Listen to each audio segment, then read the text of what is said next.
Hey everybody, welcome to episode 4 of What Goes Bump in the Night. I'm here with Joe. How you doing this week, Joe? I'm doing just peachy. And yourself, Ryan? I'm not doing as excited as you are, but I'm doing pretty good. How was your week? It's been fracking garbage, but we're going to oversight all that nonsense at the moment. It'll be fine. Hold on. No, hold on now. No. What do you mean? So many things and nothing all at the same time. Anywho's it. How was your week? It's been good. It's been good because I came up with a solid idea for what we can do throughout the week when we don't do a podcast episode. And I was going to ask the question here. So I thought it was a good idea for me and you to just do like a separate episode, separate kind of podcast thing where we just talk about like life and just talk about general things going on. But we're not going to go at it with no direction and just talk about nonsense. We're going to have a topic that we start on, and then we're going to branch out from there. And I'm hoping to keep it within like a 20 to 30 minute episode, but I thought it'd be a good idea to put that out there for whenever we don't have content to put out throughout the week, because I feel like waiting 2 weeks is too long of a period, and it doesn't give people a lot of content to keep us in their mind. So we got to like put something out in between that. And I was going to ask the audience if they think it's a good idea to put out a podcast like that where it's just me and you just talking about stuff throughout the week, if there was something else that they would like to see from us. And I'm probably going to do a video about it tomorrow on our Instagram as well.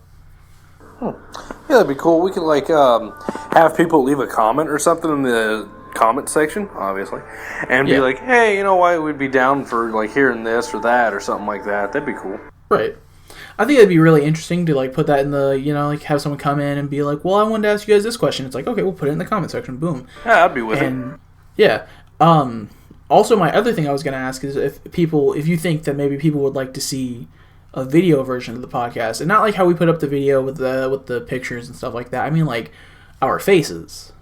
I don't know about you, Ryan, but I'm kind of ugly, so I don't know how I feel about that. But all right. That's okay, man. It's okay. You can wear a mask, but I just think it'd be a good idea to just like give something for people to watch. You know what I mean? Not just pictures. I get you.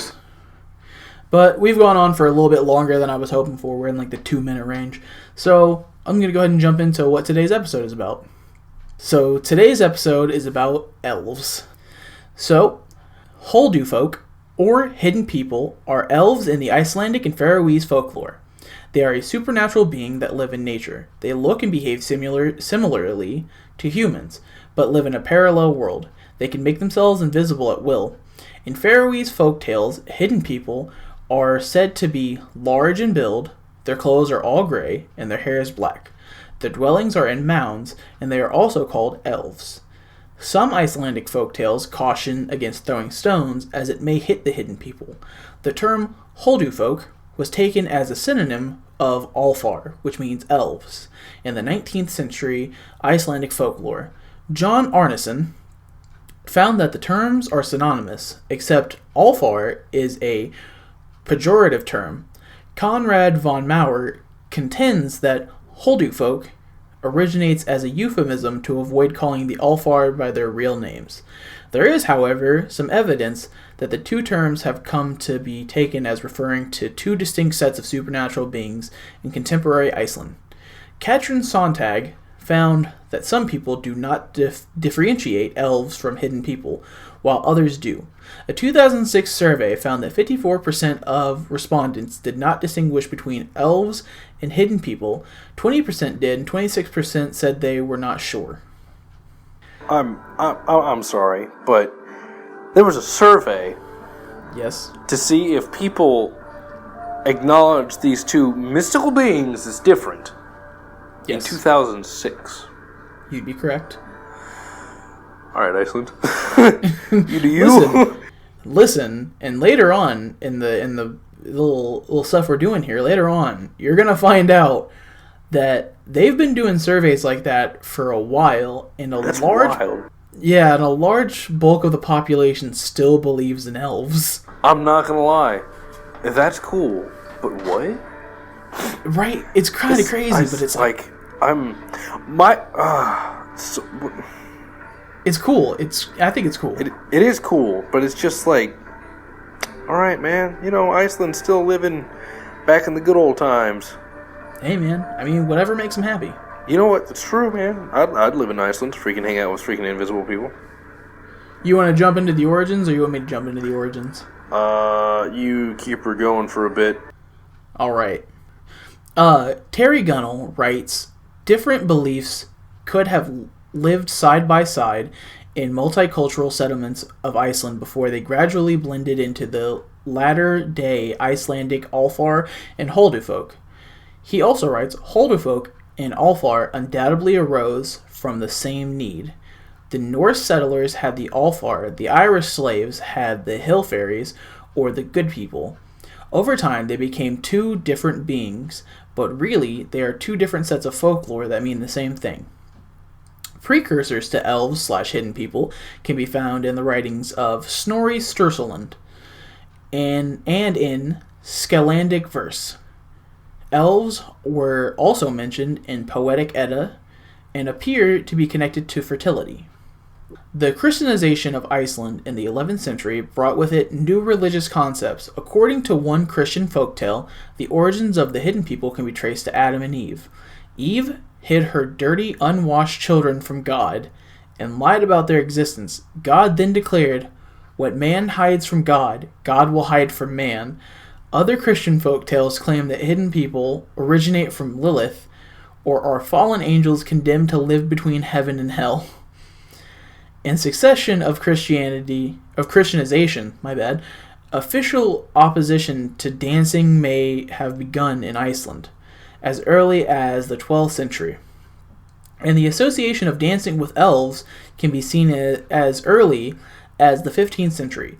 One folktale shows that elves siding with the common people and taking revenge on a sheriff who banned dance parties, Almond, Alhuer, Gumanstitor, concludes that the legends show that Icelanders missed dancing.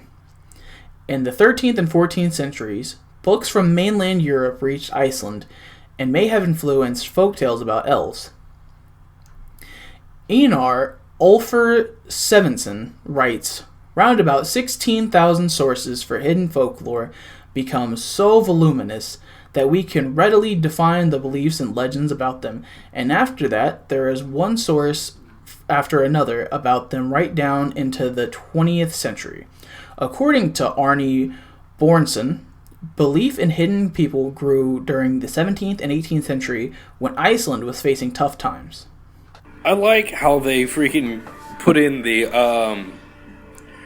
even the Christianity portion was like, they put in the connection to, the possible connection more like to Lilith, which was, as a lot of people don't know, Lilith was actually Adam's first wife.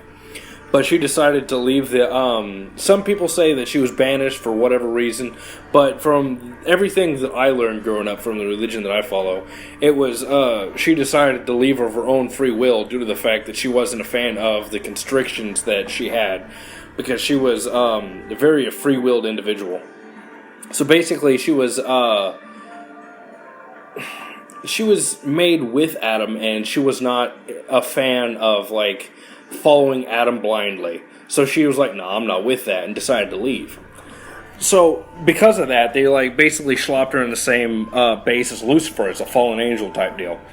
And I think it's cool that they freaking kind of put that in there as like these hidden people, as it were, would be basically children, as it were, of Lilith that were also fallen angels, except they were hidden because they had been fallen angels. So I think that's kind of cool. And I also like how the Icelandic people absolutely raged about the fact that they got rid of dancing. These people actually have holidays, too. Like, they have specific holidays for the elves, which I think is also cool. So there are four Icelandic holidays considered to have special connection with hidden people. New Year's Eve, the 13th night, which is January 6th. Midsummer Night and Christmas Night. Elf bonfires, or Elfabrunner, are a common part of the holiday festivities on the 12th night, which is January 6th again. Alright. There are many Icelandic folk tales about elves and hidden people invading Icelandic farmhouses during Christmas and holding wild parties. It is customary in Iceland to clean the house before Christmas and to leave food for the Holdufolk. On Christmas, New Year's Eve more like, it is believed that the elves move to new locations, and Icelanders leave candles to help them find their way. On Midsummer Night, or it would be like the summer solstice, I would imagine, Folklore states that if you sit at a crossroads, elves will attempt to seduce you with food and gifts. That's an interesting thing. There are grave consequences to being seduced by their offers, but great rewards for resisting. I'm concerned on what the consequences would be. Like well, what? I assume being kidnapped by elves is a pretty intense consequence. I mean, I've seen The Hobbit, and I'm not really a fan. I've never seen The Hobbit. You've never seen The Hobbit? It's amazing. They get kidnapped by elves. No, I've never seen. Or no, it wasn't elves. What is it? They got kidnapped by goblins or something. Anywho's it. Check it out sometime. Yeah, no, I've never seen the Hobbit, but I assume getting kidnapped by elves doesn't sound too good. They're very fancy in The Hobbit. Like, they're really high class. I don't know. Yeah, well, that's in The Hobbit. Yeah, but these guys seem like, I don't know, man. They seem like freaking cross between, basically with the freaking Irish good people of the hills. That's a leprechaun. It's exactly what that is. It's a leprechaun. And then the freaking dwarves from freaking, what would have been Svartalheim of the Nine Realms from Norse mythology. It's basically a mixture of the two. And that's basically where these elves come from what I've gathered. So, even that's kind of interesting. But, so even in Icelandic Faroese folklore, several scholars have commented, more like, on the connections between hidden people and the Icelandic natural environment. B.S. Benedicts, in his discussion of John Arneson's grouping of folk tales about elves, water dwellers, and trolls together, writes, the reason is of course perfectly clear. When one's life is conditioned by a landscape dominated by rocks twisted by volcanic action, wind and water into ferocious and alarming shapes, the imagination fastens on these natural phenomena. Olena Thorvardartir writes oral tales concerning Icelandic elves and trolls no doubt have served in warning fables. They prevented many children from wandering away from human habitats, taught in Iceland's topographical history, and instilled fear and respect for the harsh powers of nature. Michael Sturmiska writes, the Holderfolk are not so much supernatural as ultra-natural, representing not an overcoming of natural in the hope of a better deal beyond, but a deep reverence for the land and the mysterious powers able to cause fertility or famine. Paul Sotir claims that in a landscape filled with earthquakes, avalanches, and volcanoes, it is no wonder that the native people have assigned some secret life to the landscape. There had to be some unseen powers behind such an unpredictability, such cruelty. Alan Bosher writes, thus the Icelanders' ambivalent attitude towards nature, the enemy, and the provider is clearly expressed in these stories, which preserve a good deal of popularity. And in some cases probably pre-Christian belief. Robert Anderson writes that syncretism is active in Iceland, where Christianity, Spiritism, and Icelandic elf lore have synchronized in at least a couple instances. Terry Gunnell again writes, Terry Gunnell notes that hidden people legends recorded in the 18th and 19th centuries showed them to be near mirror images of those humans who told stories about them, except they were beautiful, power, alluring, and free from care. While the Icelanders were often starving and struggling for existence, that's really rough. The Holdufolk seem in many ways to represent the Icelanders' dreams of a more perfect and happy existence. Anthropologist Jan Jakur Ingemundarson claimed the hidden people tales told by 19th century Icelandic women were a reflection of how only 47% of women were married. And sisters often found themselves relegated to very different functions and levels of status in society. The vast majority of Icelandic girls were shunted into supporting roles in the household. He goes on to say that these stories justify the differences in role status between sisters, and incalculated in the young girls the Stoic adage, never to despair. They found themselves, never to despair, which was psychological preparedness many would need as they found themselves reduced in status and denied the proper outlet of their sexuality in marriage, thereby sometimes having to rely on infanticide to take care of the unsolicited and unsupportive effects of occasional amours. An element related to the Holdefolk stories. Anna Pritzkwitz contends that the hidden people symbolize idolized Icelandic identity and society, the key elements of which are seeing the past as a source of pride and nature's unique and pure.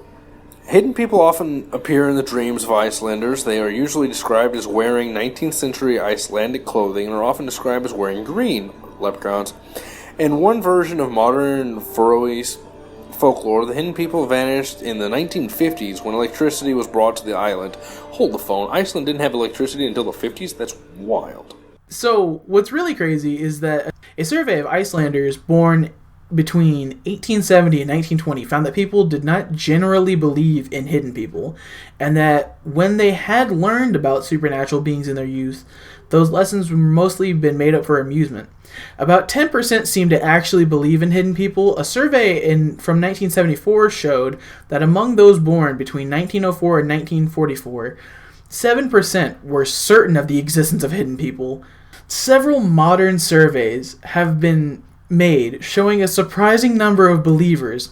Around 7 to 8% claim to be certain that elves exist, and around 45% claim it is likely or possible. These surveys have been criticized as being misrepresentative, as journalists have claimed that they show that a majority of Icelanders believe in elves, despite belief not being that serious. Folklore professor Terry Gunnell has said, very few will say immediately that they believe in such, but they won't deny it either. Different ways of asking could elicit very different responses. Arnie Jornsson claims the beliefs are simplified and exaggerated for the entertainment of children and tourists, and that it is a somewhat misrepresentative yet harmless trick used by the tourist industry to entice visitors. The stories of elves may have been fun tales rather than beliefs. And with before you start this. So, to an extent, I can kind of see where they're coming with, because, like, as it says, like, as it's, like, getting into more modern day, you would think that people would believe even further less. But it seems to me that it's, like, as it says, it went from 7% in the 1904 to 1944 to, like, modern day, a good 45% of people say that they do believe. See, I think that's actually fairly likely, given the fact of, honestly, the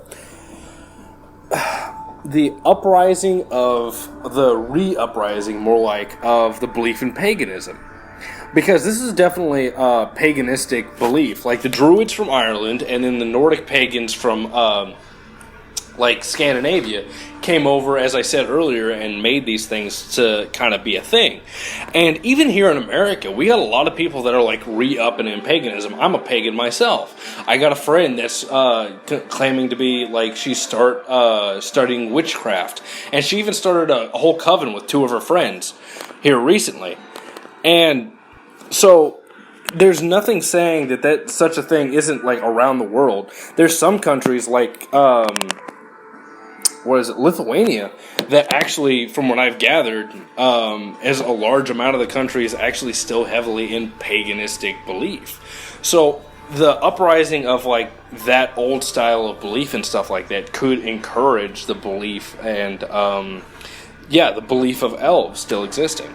So that's fairly viable, even though the tourism industry is a viable thing too. I mean, they still do that with Nessie in Scotland, so it's not like wouldn't happen. I mean, in all honesty, it's one of those things like how with tourism in most places, it's something that you were told as a kid or told in high school or told by a friend that got played up super heavy, and so you were expecting to go to this place. New York being nice, it's not something that really exists. Yeah, people have all these not memories, they have all of these ideas in their head, like, oh, you go there and they just believe in elves. They're elf crazy, man. But then you go there and it's like, well, hold on, not all of us are full believers. So it's one of those things to keep tourism alive, because tourism pays a bulk of money for a lot of countries, honestly. So it just makes sense. It's really interesting to talk about that, because here we are with tourism. The Icelandic Elf School in Reykjavik organizes 5-hour-long educational excursions for visitors. Hafnarfjord offers a Hidden Worlds tour. a guided walk of about 90 minutes. It includes a stroll through Hellisgurdy Park, where the paths wind through a field planted with tall trees and potted bonsai trees in the summer, and is said to be populated with the town's largest elf colony. Stokesayri has the Icelandic Wonders Museum, where museum guests will walk into a world of Icelandic elves and hidden people and get a glimpse of their life. Here are some recent incidents. During road constructions in Kópavogur in 1971, a bulldozer broke down. The driver placed the blame on elves living in a large rock. Despite locals not having been aware of any elves living in the rock, newspapers ran with the story, and thus starting the myth that Icelandic road construction was often impeded by elves. In 1982, 150 Icelanders went to the NATO base in Keflavik to look for elves who might be endangered by American Phantom jets and AWACS reconnaissance planes. In 2004, Alcoa had to have a government expert certify that their chosen building site was free of archaeological sites, including ones related to Holdu folklore, before they could build an aluminum smelter in Iceland. In 2011, elves/Holdu folk were believed by some to be responsible for an incident in Bolungarvik, where rocks rained down on residential streets. In 2013, proposed road construction from Alfantez Peninsula to Reykjavik suburb of Garabera was stopped because elf supporters and environmental groups protested, stating that the roads would destroy the habitat of elves and local cultural beliefs. Ryan, I ain't go to Iceland. It's crazy to me that elves have somehow stopped construction. Several times. Not even just once. On several occasions. Could you imagine? Could you imagine here in America? Let's say they're building a road. Let's say, okay, so since I'm in like a busier area than you are, let's just say in Atlanta they're building a road, and some guy's like, "Can't do it, boss. Can't finish the road." And he's like, "Beg pardon?" He's like, "Yeah, there's elves. There's elves on the road. And there's people protesting for those elves." They'd be like, "What are you talking about? You're kidding, right?" And then he'd go over and see these protesters and be like, "Why? They're not real. You can't stop building." It's like, you know what, man? You need to stop the enslavement of elves from the Claus family. Stop that. Is it called the phone? What? You know, I feel like that's what it is. It's like, if it were here, that's exactly what would happen. Because we don't have elves like that. And it's just a wild thing. The dude's like, "Oh man, my stuff busted down, and I'm not gonna." It was the elves. Yeah, it's like I spilled my coffee on the freaking control panel and burnt it and fried it out. No, it was elves, bro. It's like, excuse me. But I think that's all the information I have on elves. You got anything else, Joe, or any like pop culture references other than the movie? Literally, I hate you. Literally, like everything that's elf related, but the only ones that would be similar to this would be like The Hobbit or Lord of the Rings, and stuff like that. Because majority of movies related to elves would be like Christmas movies. Yeah. And the elves that are related to Santa Claus are not like these. Completely elves. different. They're completely different. Yeah. So like, and even the elves from like the Hobbit movies and stuff like that are slightly different than these, because these elves are once again would be a combination of dwarves from Norse mythology and leprechauns, which are like tiny people. You know what I mean? So they'd be more like hobbits from The Hobbit than anything, because the elves from The Hobbit are like full-grown people that are stupid good with archery. You know, and these guys just kind of are in the way of things, because why not? Essentially, yeah. They just make toys. Yeah, make toys. That's what it comes down to, really. It's just they work for Santa, but I mean, that's about it. But that's all the information I got. I think that's going to be it for us. Yeah, I'm done. All right, well, goodbye, folks. Well, see you guys later. If you enjoyed it, and like we said with the at the beginning of the episode, if you guys think that we should have a another podcast like week to week about talking about whatever topic, you know, just shoot us a comment, give us suggestions on what topics we should cover, and see if you would enjoy to hear something like that. If not, let us know. If so, let us know. Thank you, everybody, for tuning in to another episode of What Goes Bump in the Night. If you liked what you saw, subscribe and leave a like.